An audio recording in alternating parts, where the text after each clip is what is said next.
esse é um dos assuntos, inclusive, que a gente fala no nosso curso de suplementação na gestação, né? O impacto, né, que tem o fato de você ter alterações hormonais, mudanças metabólicas, hiperglicemia, né? Alguns fatores que estão associados diretamente aí a mudanças do teu estresse oxidativo e podem impactar diretamente na sua gestação. Então, hiperglicemia, alterações hormonais como alterações na secreção de insulina, então, modificações aí também nas adipocinas, alterações de metabólitos circulantes, tudo isso pode impactar diretamente em modificações epigenéticas. E essas modificações epigenéticas, elas estão associadas a futuras alterações diretamente no bebê.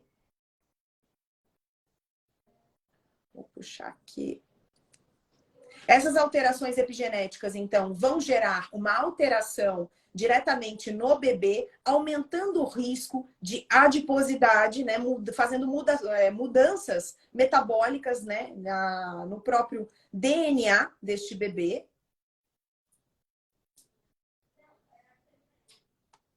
E gerando um impacto direto sobre o risco de diabetes tipo 1, obesidade, hipertrigliceridemia, hiperinsulinemia, hipercolesterolemia, doenças cardiovasculares. Isso se chama programação metabólica. Então, quando nós temos uma gestante, uma futura gestante, né? Uma tentante que está pensando em engravidar, nós precisamos cuidar de todos esses fatores antes mesmo que ela venha, né, a iniciar uma gestação.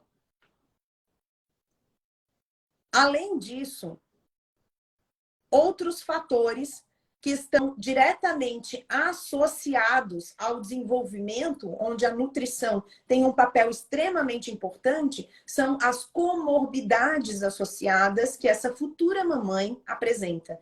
Essas comorbidades associadas, como, por exemplo, a depressão, como, por exemplo, a própria obesidade, elas vão impactar diretamente na saúde deste bebê. Ou o próprio estresse. Controlar o estresse é muito importante antes de iniciar uma gestação. Eu, inclusive, estou com uma gestante extremamente estressada. Nós passamos uma gestação extremamente conturbada, onde os níveis de estresse estavam tão altos, onde ela estava completamente inapetente por estresse, né? Onde a gente teve uma restrição de crescimento, foi difícil manter os níveis dentro do adequado para o desenvolvimento desta criança, alterações de desbiose intestinal, porque a gente sabe que o estresse impacta diretamente no processo da desbiose. E a alimentação dessa mãe, não só as comorbidades, mas a alimentação está totalmente associada também ao processo de modificações epigenéticas e aumento de risco aí de complicações, não só durante a gestação, como também no pós-nascimento. No pós-nascimento, nós vamos ter aí uma criança que tem uma reatividade aumentada ao processo de estresse, maiores níveis de cortisol, disfunção aí no comportamento. Temos, inclusive, com depressão durante a gestação e com estresse durante a gestação, aumento do risco também da incidência de transtorno do espectro autista nessa criança. Então, várias modificações epigenéticas acontecerão. Dependendo da mãe, das comorbidades que essa mãe apresenta, essa preparação para a gestação, ela vai ser mais curta ou mais longa. Então, inclusive, a preparação para a gestação, ela não tem um processo fixo, né, de tempo. A gente sabe que minimamente para os nutrientes, quando é uma mãe que está dentro do seu peso adequado e não tem processos inflamatórios, não tem doenças autoimunes, né, onde gerem um grande processo inflamatório. Essas mães que não têm desbiose intestinal significativa, né? Não tem desbiose vaginal, 3 meses antes, normalmente é o mínimo necessário. Mas quando nós temos uma comorbidade associada, nós precisamos tratar esta comorbidade antes de chegar aí nessa gestação. Este é o ideal para a preparação para a gestação.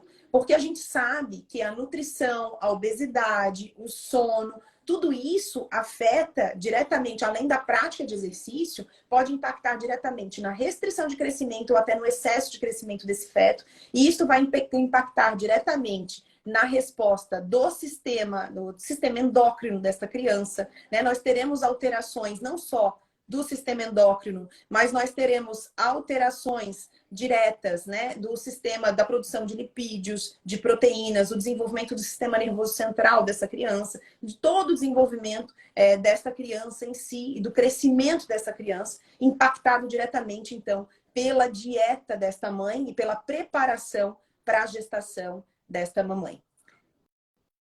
Nutrientes, a gente também tem um grande impacto aí dos poluentes, né? Os poluentes, as toxinas ambientais, elas estão diretamente associadas, os disruptores endócrinos, eles estão diretamente associados à chance de gestação e ao desenvolvimento dessa gestação. Eles alteram, inclusive, a secreção do beta-HCG, né? Aumentando o risco de desordens fetais e gestacionais. Então, nós precisamos diminuir a exposição a essas toxinas ambientais, preferencialmente 1 ano antes dessa mamãe engravidar. Então, diminuir aí o consumo e o uso de cremes, sabonetes, os filtros solares, principalmente aqueles que contêm octocrileno, parabenos. Parabeno mesmo você não deveria usar nunca. Triclosan, não é só no momento que você já está gestante. É a preparação para a gestação, onde você deve diminuir aí essa exposição. Não só aquilo que você aplica no corpo, mas também o que você consome. Então, evite de comprar alimentos gordurosos embalados em plásticos, não beba cafezinho, né, nos copinhos plásticos, e não se engane, bisfenol A, quando ele é produzido, o plástico produzido sem bisfenol A, eles trocam por bisfenol S. E os estudos científicos, eles são bem categóricos, eles mostram realmente as alterações, né, de disruptor endócrino que o bisfenol S também causa, o aumento do risco de câncer, que também o bisfenol S causa. Então, não é somente o bisfenol A, não se enganem, né?